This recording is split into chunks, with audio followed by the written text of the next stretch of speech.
يا حامل القرآن قد خصك الرحمن بالفضل والتيجان والروح والريحان يا حامل.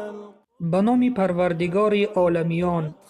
رسول الله صلی الله علیه و سلم فرمودند قرآن را تلاوت نمایید، زیرا روز قیامت قرآن برای شخصانی که آن را تلاوت نموده اند شفاعت می نماید. روایت مسلم. ای برادران و خواهرانی که خواهش آموزش قرآن دارید و شرایط رفته درس گرفتن را نداشته باشید، شما می توانید از پس این حافظ قرآن را تکرار بکنید و خطاگی های خود را اصلاح بکنید.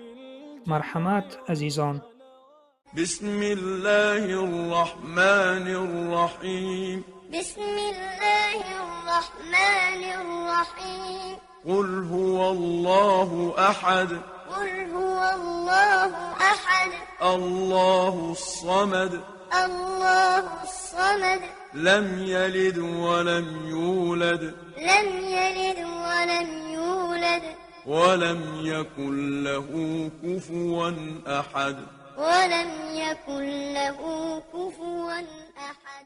بسم الله الرحمن الرحيم.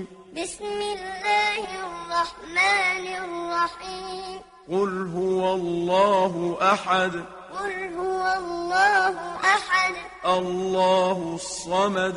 الله الصمد. لم يلد ولم يولد. لم يلد ولم يولد. ولم يكن له كفوا أحد. ولم يكن له كفوا أحد. بسم الله الرحمن الرحيم.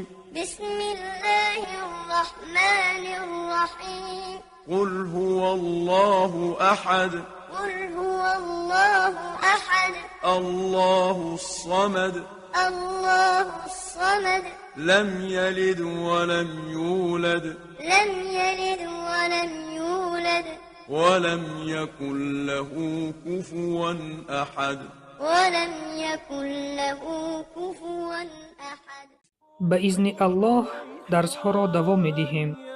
منتظر درس های آینده باشید و نوا را بر یار و دوستانتان بفرستانید تا در کار خیر با ما شریک باشید. فکر و اندیشه و پیشنهادهای خود را بنویسید و سلام بر آن شخصانی که راه هدایت را پیش گرفتند. يا دائم الترتيل للذكر والتنزيل بشراك يوم رحيل ستفوز.